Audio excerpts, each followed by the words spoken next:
지난달 27일 부담대출을 6억 원으로 제한하는 가계부채 관리 강화 방안이 발표되고 정말 많은 분들이 부동산 시장 향방에 대해서 궁금해하는데 일단 현 정부가 이제 한 달 좀 넘었어요.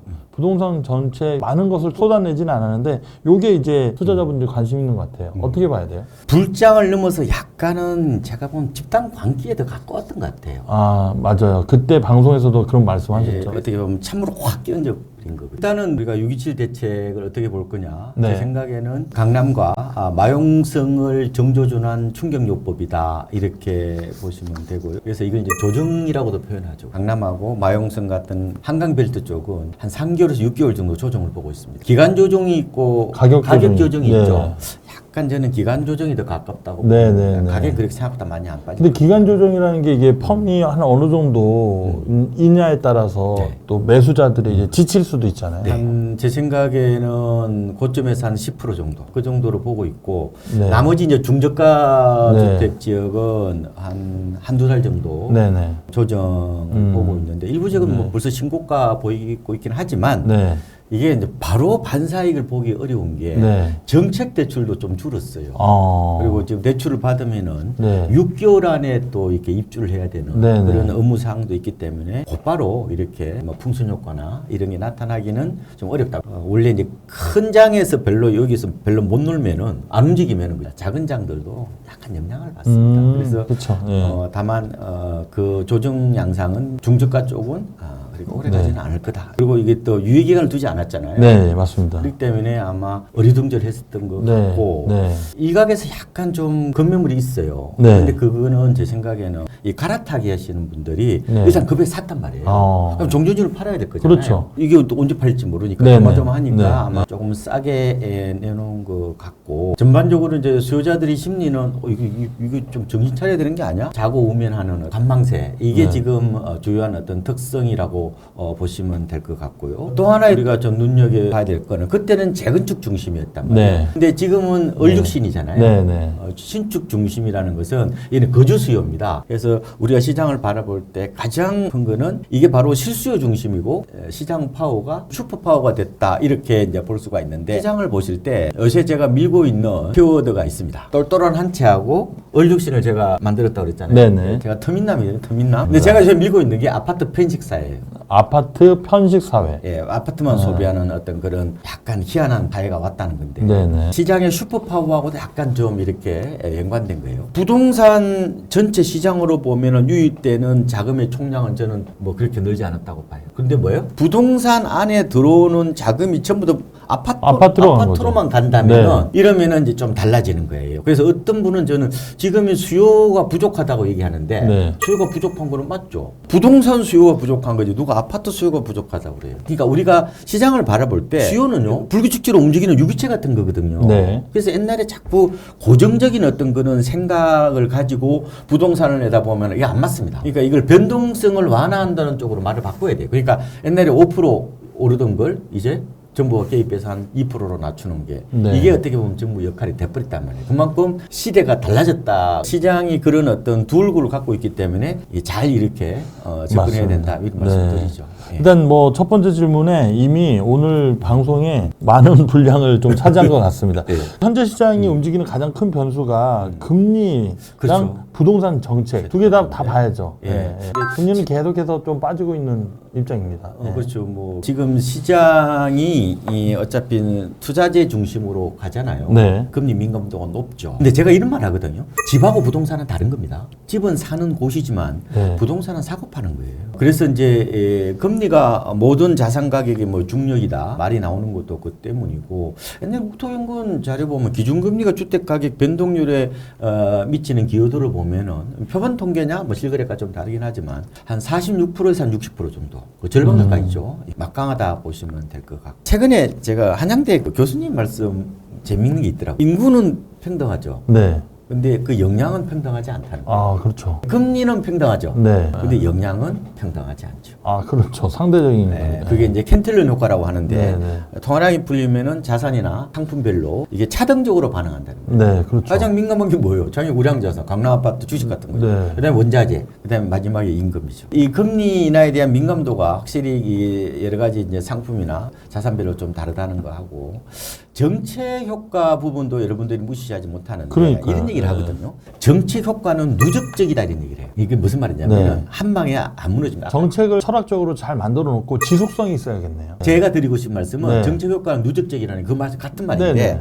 이 시장을 이게 떨어뜨리려고 그러면 한 방으로 안 된다고요. 그러니까요. 이게 모여가지고 이게 영향을 미치는 구조 이렇게 보시면 될 것 같은데 시장이 안정이 안 되잖아요. 네. 그럼 추가적인 대책이 또 나올 겁니다. 그렇게 보시면 될 것 같고 이번 대책 효과를 놓고 지난 2019년 12.16 대책하고 비슷하다. 그 당시에 15억 초과 아파트에 대해서 주담대를 안 해줬단 말이에요. 그때의 시장 흐름을 보면 딱 나와요. 2019년 12월 16일 날 딱 그때 대책 나올 그 달에 네. 한 달 동안 1.7% 올랐습니다. 이거 엄청나게 오른 겁니다. 1.7%면은 그 다음 달에 그러니까 2020년 1월에 가면은 0.8%로 떨어져요. 근데 5개월 동안 가격은 안 빠져요. 이때는 기간 조정 양상이거든요. 네. 한 0.5%로 이렇게 진정이 돼요.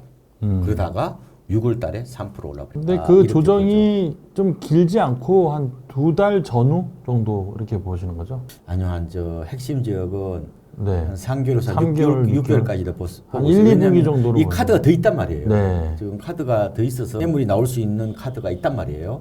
좀 이따 말씀을 드릴 텐데 어쨌든 조금 조심을 하시는 게 좋지 않을까 보고 있습니다. 네. 그리고 또 한편으로는 신생아 특례 대출 예, 소득 요건 2억 5천만 원 완화되는 등 음. 특정 계층 위한 금융 지원도 인천에서는 자녀가 태어나면 1억을 또 준다고 그렇죠, 이런 그렇죠. 정책들이 쏟아지고 있잖아요. 근데 쏟아져도 네. 요번에 달라진 게 아까 말씀드린 것처럼 정책 대출이 줄었단 말이에요. 줄기도 하고 대출 받으면 6개월에 또 전입해야 되는 것도 있고 그러기 때문에 바로 이렇게 시장이 그쪽으로 수요가 쏠린다 이렇게 하기에는 조금 녹록진 않아요. 근데 다만 저는 이렇게는 봅니다. 저는 올 하반기 시장을 저는 갭매우기하고 순환매로 봅니다. 그러니까 유동성이 지금 풀리잖아요. 네. 우리가 2017년, 2021년 그때처럼 무차별적인 어떤 그런 뭐 상승세 있잖아요. 네. 블루칩이나 옐로우칩이나 아니면은 좀 뭐 중저가나 이런 맞아요. 가림없이 무차별적으로 네, 오르는 네, 네. 장세는 아니란 말이에요. 지금. 네. 지금은 큰 흐름은 상급지 갈아타기예요. 네. 똘똘한 한 채예요. 이거는 이 흐름은 안 바뀝니다. 네. 다만 이제 그 동안에 워낙 안 올랐다 보니까 안 오른 지역들이 조금 숨통이 트이면서 인기 지역과 갭을 메우는 양상이 하반기에 좀 주 트렌드가 될 거라고 저는 보고 있습니다. 좋습니다. 그러면 방금 말씀 주셨지만 신생아 특례 대출 이런 게 시장 기대감에 미치지 못하는 거다 이렇게 생각하고 있고 그것 때문에 집값이 오른 게 있죠. 네, 네. 그런데 그것도요. 신생아 특례 대출을 이용해서 이른바 정책 자금을 활용해서 집을 사시는 분들과 네. 시장 눈치 안 봐요.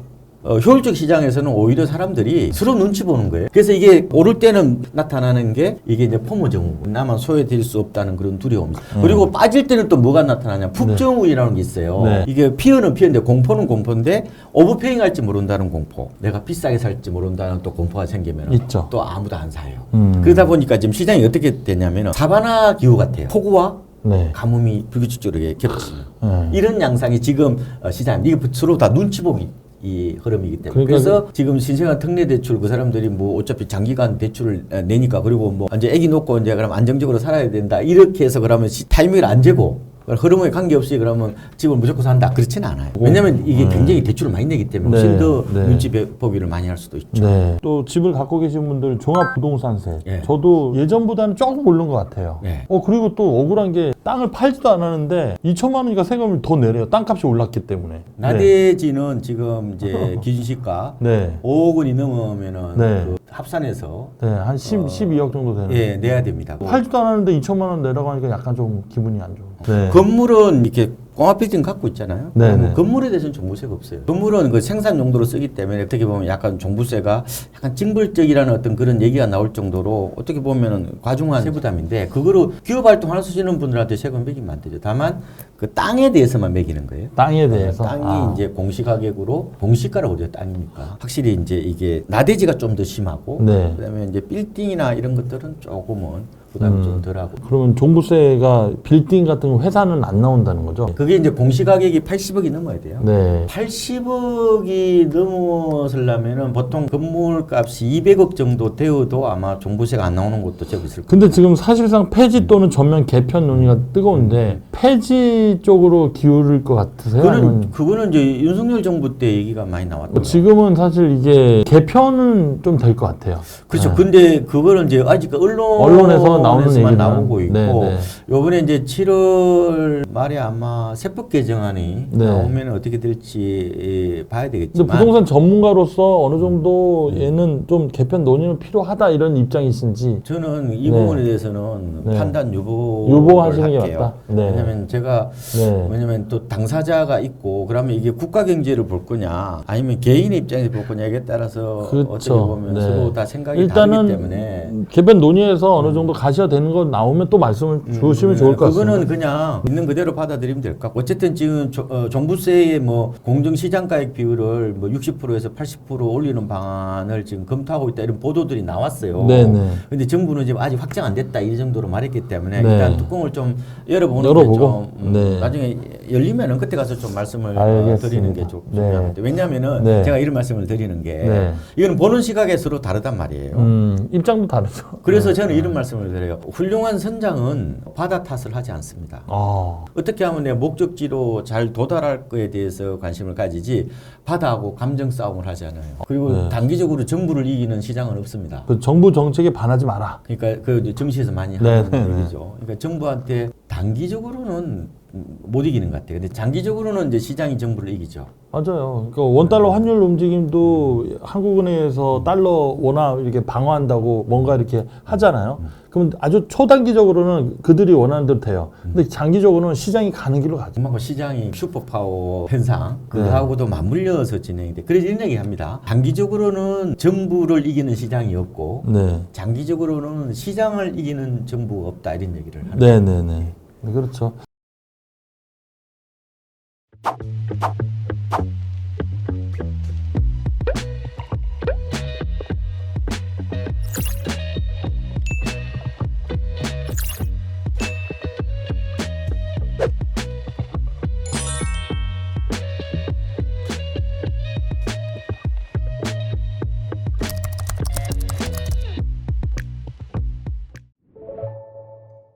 본 방송에서 제공하는 투자 정보는 투자 판단에 참고만 하시기 바랍니다.